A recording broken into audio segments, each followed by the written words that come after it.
Jeg vil nu gå i gang med at lave strikprøven, og da jeg skal i gang med at lave en strikprøve til Easy Basic Tee, der bruger jeg det her garn, som er anbefalet i opskriften, og jeg bruger pind 5, som er anbefalet i den opskrift. Og nu skal jeg sikre mig, at det her garn, jeg bruger, og den her pind, det passer til den strikkefasthed, der er angivet i opskriften, som er 15 masker per 10 cm. Så det skal jeg sikre ved at lave den her strikkeprøve. Men fremgangsmåden, som jeg bruger, er fuldstændig samme. Den du skal bruge, uanset hvilket projekt du skal i gang med, så længe det er et projekt i glat strik. Du skal slå det antal masker op, der står i opskriften, der skal være per 10 cm. Så hvis der i min opskrift eksempelvis står, at jeg skal have 15 masker per 10 cm, så skal jeg slå 15 masker op, plus 4 ekstra masker. Så hvis der står i din opskrift, at du skal have 10 masker per 10 cm, så skal du slå 10 masker plus 4 op, så du skal slå 14 masker op, og jeg skal slå 15 masker op plus 4, så jeg skal slå 19 masker op.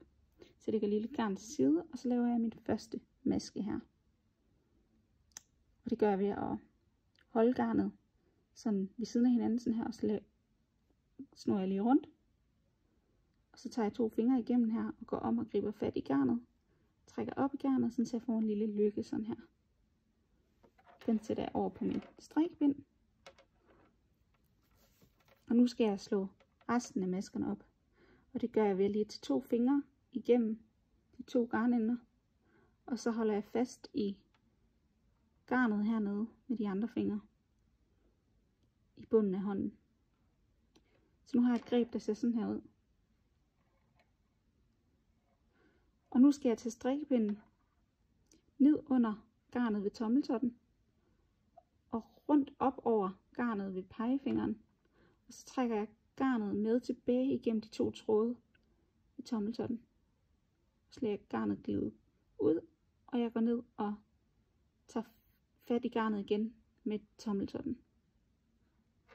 Jeg går under og griber fat om garnet på pegefingeren og trækker garnet med tilbage. Så det her gør jeg 15 gange plus 4, så 19 gange, indtil jeg har 19 masker her. Lige nu har jeg 3, og jeg går i gang med min 4, men jeg fortsætter ind til jeg har 19 masker.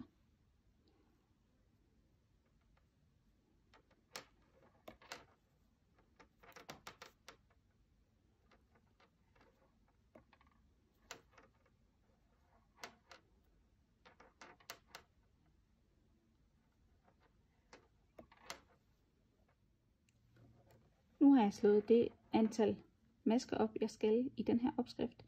Nu skal jeg i hver ende, de 2 første masker, skal jeg strikke ret, både på ret og vrangsiden.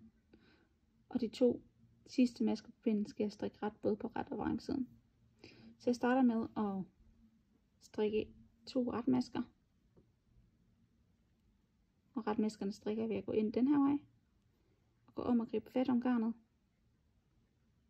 Og trække garnet med ud. Det var en maske. Gå igennem den her maske den her vej fra. Gå om og griber fat om garnet. Trækker garnet med tilbage. Og den første pind her, det er en vrangpind. Så der skal jeg strikke maskerne i midten. Mellem mine retmasker skal jeg strikke vrang. Så jeg strikker vrang. Og når jeg strikker vrang, så skal jeg have garnet på over pinden, min højre pind, inden jeg går ind i masken, den modsatte vej fra retmasken. Så jeg går ind den her vej fra. Så drejer jeg rundt, går om og griber fat om garnet, og trækker garnet ned tilbage rundt over. Det så meget kompliceret ud, men det er det altså ikke, når du lige har prøvet det en del gange. Så garnet foran pinden her, går ind den her vej i masken, drejer rundt med højre strikkepind, går om og griber fat om garnet med højre strikkepind, trækker garnet og strikkepinden med tilbage igennem hullet, og trækker garnet over på højre strikkepind. Og sådan fortsætter jeg helt ind til de 2 sidste masker på pinden, hvor og dem strikker jeg ret. Det er sådan, at når jeg strikker glat strik frem og tilbage, så skal man strikke skiftevis en pind ret og en pind vrang for at få glat strik. Men hvis man strikker rundt på rundpinden, så skal man faktisk bare blive ved med at lave retmasker for at opnå glat strik. Så glat strik er en type strik, som man opnår på forskellige måder. Så du skal lige sikre dig, inden du går i gang med din opskrift, om du skal strikke glat strik rundt eller glat strik frem og tilbage.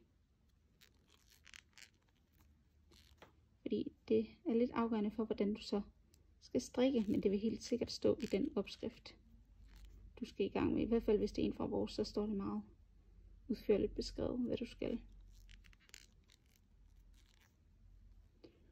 Godt, jeg nærmer mig at have strikket de her 15 masker i midten.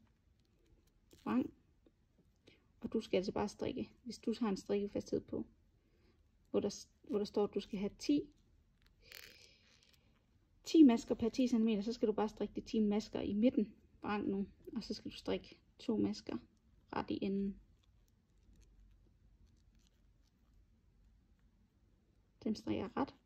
Og så vender jeg mit arbejde. Det gør jeg ved at tage den her højre pind over min venstre hånd. Sådan her. Og så kan jeg gå i gang med at strikke igen. Og de 2 yderste masker skulle jo altid strikkes ret. Så jeg går ind i masken den her vej fra, går om og griber fat om garnet. Og sådan fortsætter jeg.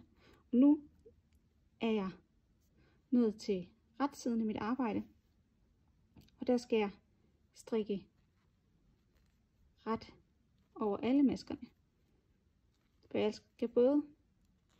skal altså både her på min ret side strikke de 2 forreste masker ret, men jeg skal også strikke de andre masker i midten ret. Og lige om lidt så vil jeg også lige vise, hvordan du kan genkende retmasker. Du kan genkende en retmaske ved, at der ligger sådan et lille V her. Det er et V.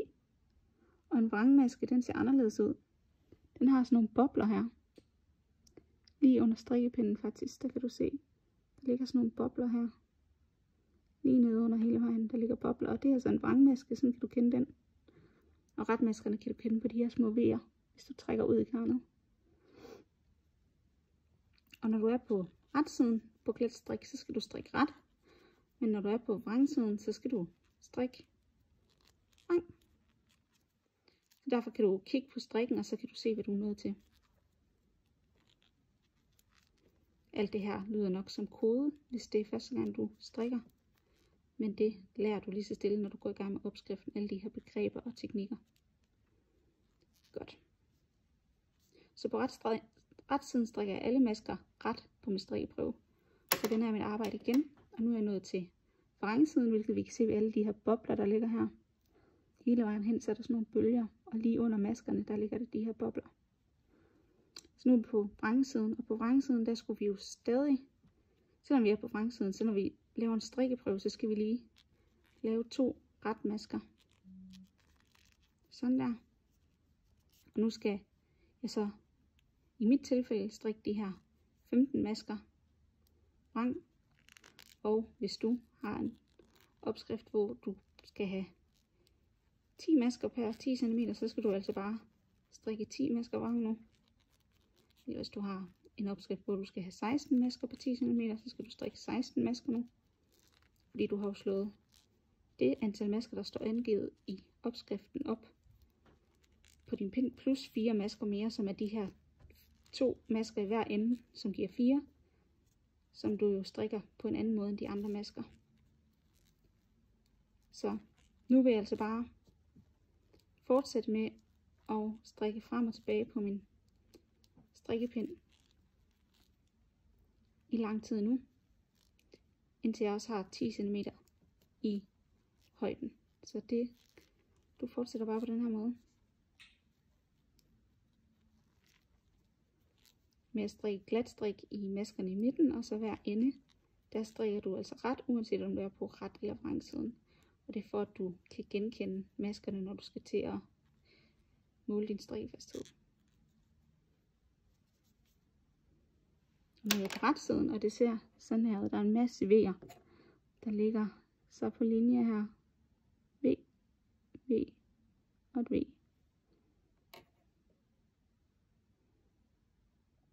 Godt, jeg har nu strikket frem og tilbage. Det vil sige først en pind ret og en pind vrang i 10 cm den her vej.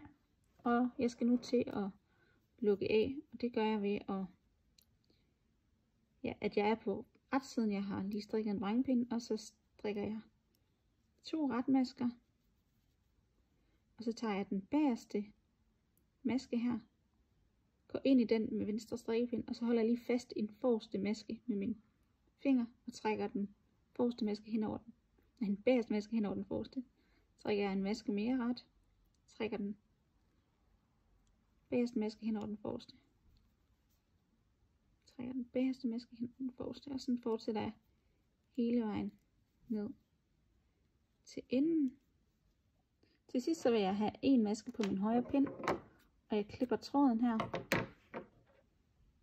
og så trækker jeg op i garnet og trækker til, så har jeg lukket af. Nu skal jeg vaske min strikkeprøve på samme måde, som jeg vil vaske strikken, og det har vi andre guides til, hvordan du skal vaske strikken.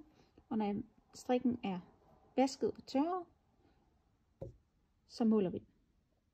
Jeg har vasket og tørret min strikkeprøve, og jeg skal nu i gang med at måle, hvor mange masker jeg har per 10 cm. Så der skal du altså kigge i din opskrift, hvor der står, hvor mange masker du skal have per 10 cm. Og maskerne, det er den her, der ligger den her vej. Og pindene, du skal måle bagefter, det er de masker, der ligger den her vej.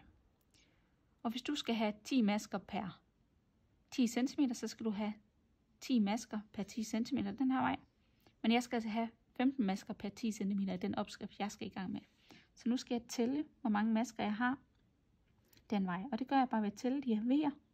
Og V'erne, det er dem, der ligger her. Så der er et V her, som er en maske.